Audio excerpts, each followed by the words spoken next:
What's up, my good friends? So I think the camera's looking a little bit better. Not perfect. It is much brighter in here than you can tell on the screen. And we're still having some graininess. But it's been about a week since I made a video. I missed you guys, and I've been working hard for a while trying to find books that fit what I'm going to talk about today. And that is best fiction books for atheists. Now, there's a lot of Christian fiction, a lot of biblical fiction out there. The Chronicles of Narnia, obviously, Ted Dekker is a big Christian novelist. I used to read stuff by him when I was a Christian. But now, as a deconverted, as a as an apostate, that's the word, as an apostate of Christianity and a fiction writer, I have compiled a list of five books that express atheist ideas and that I believe atheists can really resonate with. So, first is His Dark Materials by Philip Pullman. Now, you've probably heard of this as just being like atheist propaganda, and yes, there are some serious anti-religion themes and very overtly anti-religious themes. This was written by an atheist, really for atheists, um, and it's basically a critique on morally ambiguous, verging on immoral religious authorities, I think specifically in the Catholic Church. I was never a Catholic, I was a Lutheran.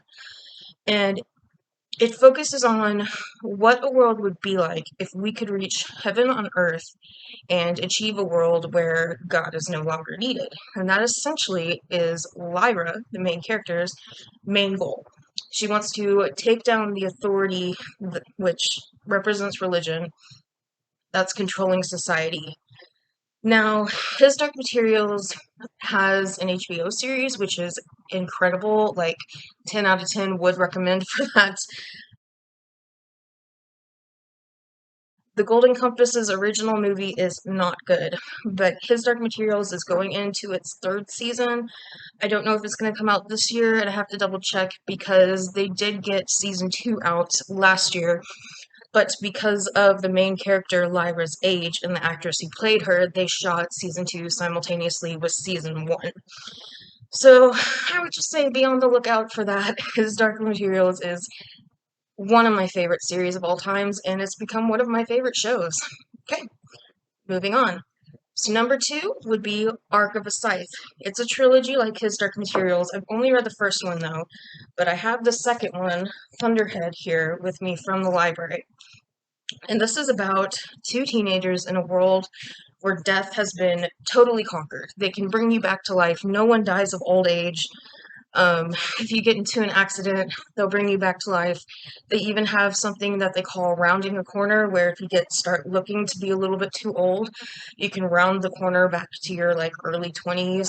And instead of people dying naturally, to control the population, scythes, who look like this, are hired to kill people. But they don't call it killing, they call it gleaning, because killing is just not an elegant enough word for what is happening. So in the novels, they respect scythes as an image of death, and they see death as a completely final experience. Nothing happens after you die, and everybody who's gleaned in those novels faces it with extreme courage and dignity. And it's the first one I read for Dystopian Week. I'll put Dystopian Week up right there. Or maybe I need to do it right there. Which way is it? Which way is it? But I'll put it up there. I read it for Dystopian Week. Neil Shusterman became one of my favorite YA authors, and it was very moving. So the two main characters, boy and a girl, Rowan and I can't remember, I'll put her name there. It was kind of a strange name. Rowan and her, maybe I can look at it here, let's see. Anastasia, I think her name's Anastasia or Citra, I'm not sure. But they were being trained to be scythes and being put against each other. And this is a world without a religion because death has been conquered. But there are tone cults that worship sound waves, which are, as we all know, worldly things. So it's pretty cool to just have a book about death without having the afterlife really even mentioned at all. Okay, number 3, They Both Die at the End by Adam Silvera. So this again is a YA queer romance. It is about 2 teenagers named Rufus and Mateo, and in this world you get a call between midnight and 3 a.m. on the day that you are going to die. And the book does talk a little bit about the afterlife, but not much. But what the characters do is they focus on the day they're going to die. They live in the now, which is essentially what being an atheist is all about. We live for today, we live for this life, because if most of us are agnostic atheists, with agnostic means knowledge, atheist means religion, so the majority of atheists, we don't know, therefore we don't believe. So if it turns out there is no God, there is no religious figures, which likelihood is that there's probably not, you've wasted a lot of time in life being religious. If to come to find out you're wrong and death turns out to be exactly what it was like before you were born, which is just nothing, then you've wasted this life. And this book is all about the relationships with the people we're going to leave behind, how much we care, and how much we respect the people that are going to come after us, living the time we were given to the best of just our ability. So I highly recommend that one. This has been on Book Talk a lot, and it's known for like making people cry. I didn't cry, but I also didn't read it. I listened to the audiobook because it's missing from my library. I guess somebody checked it out and they lost it. So I didn't cry. I might have if I wasn't listening to it, but that kind of thing doesn't really tend to make me cry. A Monster Calls Me was the last book I cried at, and that's about a little boy losing his mom to cancer. Children losing their parents really upsets me. So, like, love doesn't really, like, romantic love doesn't really make me cry. Like, Notebook, no. Atonement, no. But Atonement, speaking of Atonement, good segue into our next book, which is Saturday by Ian McEwan. Ian McEwan wrote Atonement. So this one is not very overt either, but there is a very central atheist message behind it. It is about one Saturday in one of the hospitals in England. We all know that they do have national health care there. It's not private. You don't pick and choose who gets to have health care. In the UK, everybody gets it because we're all human beings, all deserving of life. Going off my rant. Anyway, the main character is a doctor, and this takes place on one Saturday during like the height of protests against the Iraq War. Spoiler alert, that was not a war we should have been fighting. Also, spoiler alert, we should have left Afghanistan 10 years ago, not 10 days ago. Anyway, the main character, like Ian McEwan, is a confirmed atheist, and he believes in the ingenuity of the human mind and human endeavors above everything else. It's really not overtly atheist at all, but that atheist idea is very central to the plot, very central to the character, and I identified with it as a newly deconverted apostate and atheist.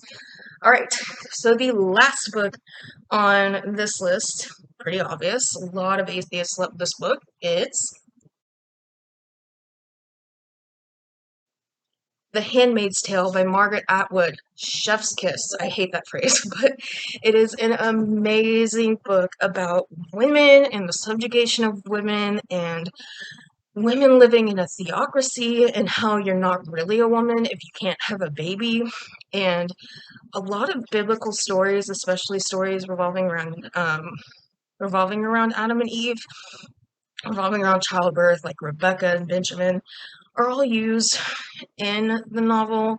Women are treated like garbage to men compared to men, which is a really big theme in the book of Romans. Paul says that we must submit to our husbands the way we all submit to Christ, because Paul was a misogynist and probably one of the worst Christians to have ever existed, funnily enough. But these people in The Handmaid's Tale, they live in a theocracy. Women are basically infertile, so if you can have children, you're just used to pump out babies.